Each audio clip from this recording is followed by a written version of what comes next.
وقت گہرے سمندر میں گرا ہوا موتی ہے جس کا دوبارہ ملنا ناممکن ہے۔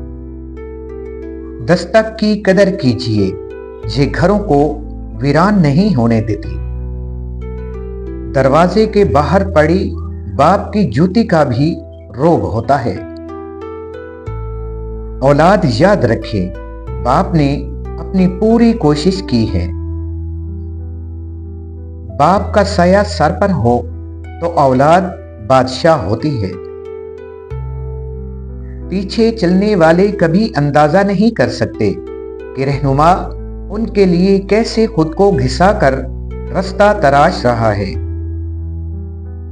کچرے میں پڑی روٹیاں روز یہ کہتی ہیں کہ پیٹ بھرتے ہی انسان اپنی اوقات بھول جاتا ہے۔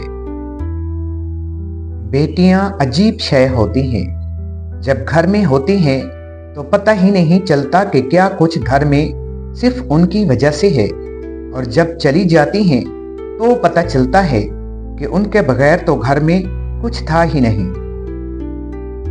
لوگوں، والدین عظیم نعمت ہیں، ان کی قدر کریں۔ اپنے ہاتھوں سے کاٹ کر سارے شجر، عجیب شخص ہے، سایہ تلاش کرتا ہے۔ عاجزی اور سادگی انسان کو بادشاہ بنا دیتی ہے۔ تعلق فرصت کا نہیں، توجہ کا محتاج ہوتا ہے۔ جینے والوں کی قدر کیجیے، مر جانے والے اپنی تعریفیں نہیں سن سکتے۔ صبر، شکر اور قناعت ایک اینک ہے، اگر آپ یہ اینک لگا لیں تو دنیا بڑی خوبصورت نظر آئے گی اور آپ ہمیشہ خوش و خرم رہیں گے۔ آگاہ اپنی موت سے کوئی بشر نہیں، سامان 100 برس کا ہے، پل کی خبر نہیں۔ سب کے ساتھ اچھے رہیں، الوداعی لمحے کا کوئی وقت نہیں ہوتا۔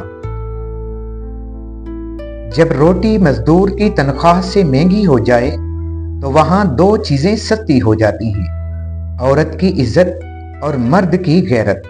سلطان صلاح الدین ایوبی۔ تیرے مال میں سے تیرا حصہ تو صرف اتنا ہی ہے جسے تو نے آخرت کے لیے پہلے بھیج دیا، اور جسے تو نے دنیا میں چھوڑ دیا وہ تیرے وارثوں کا ہے۔ گھر بڑا ہو یا چھوٹا، مٹھاس نہ ہو تو انسان تو دور کی بات چیونٹیاں بھی نہیں آتی۔